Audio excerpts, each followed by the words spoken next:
আমরা যারা ছোট ছোট কন্টেন্ট ক্রিয়েটার আছি কম বেশি সবাই কিন্তু হতাশ কিভাবে পেজের রিচ এঙ্গেজমেন্ট বাড়াবো।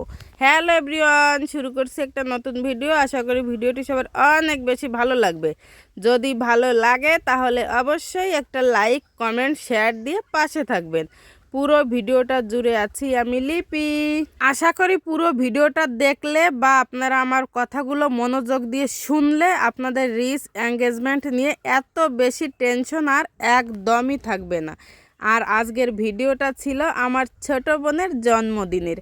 অনেকগুলো ভিডিও করা হয়েছে কিন্তু একটা আমি ওর জন্মদিনে শেয়ার করেছি, বাকিগুলো রয়েই গেছে।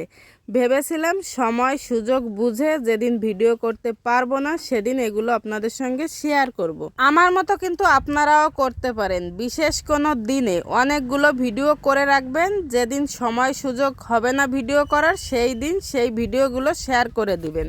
আসলে কন্টেন্ট ক্রিয়েটার হতে হলে যেহেতু প্রতিদিন ভিডিও দেওয়া লাগে তাই একটু বুদ্ধি খাটিয়েও কাজ করতে হয়। তো যাই হোক, আমিও একটু বুদ্ধি খাটিয়ে নিলাম আর আপনাদেরকেও বুদ্ধিটা দিয়ে দিলাম।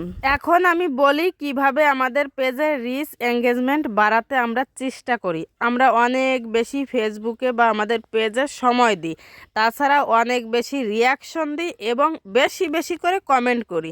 আমরা সবাই জানি যে এগুলো করলে আমাদের পেজে রিচ এঙ্গেজমেন্ট সব কিছুই বেড়ে যাবে। তাছাড়া আমরা সবাই কিন্তু আপ্রাণ চেষ্টা করি একটা কোয়ালিটিফুল ভিডিও তৈরি করার জন্য। এখন একটা কথা দেখেন, আপনি হয়তোবা অনেক সুন্দর বা অনেক কোয়ালিটিফুল ভিডিও বানান, কিন্তু আপনার চেয়ে কম কোয়ালিটিফুল ভিডিও অনেক ভিউ হচ্ছে, তারা ইনকাম করছে, অনেক রিচ পাচ্ছে। কিভাবে এটা সম্ভব হয়েছে?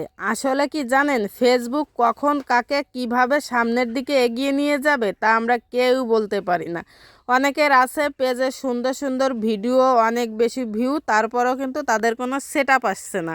আবার অনেকেই আছে অনেক বেশি কাজ করছে কিন্তু তাদের পেজে রিচ এঙ্গেজমেন্ট কোনো কিছুই বাড়ছে না। তখন কিন্তু তারা একেবারে হতাশাগ্রস্ত হয়ে যায়। আমি বলবো কি, একদমই হতাশাগ্রস্ত হবেন না। আপনি শুধু নিয়মিত ভিডিও দিবেন, আপনাকে সামনের দিকে নিয়ে যাওয়ার দায়িত্ব একদম ফেসবুকের উপর।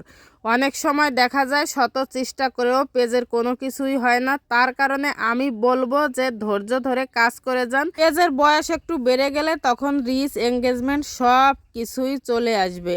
আর এই কথাটা কিন্তু আমার না, একটা আপু কথাগুলো বলছিলেন আর আমার তার কথাগুলো খুব বেশি ভালো লেগেছে। ফেসবুকে যারা কাজ করতে চান তাদের কাজ হচ্ছে শুধু কাজ চালিয়ে যাবেন, আর ফেসবুকের দায়িত্ব হচ্ছে আপনার পেজের রিচ এঙ্গেজমেন্ট ভিউ বাড়িয়ে দেওয়া।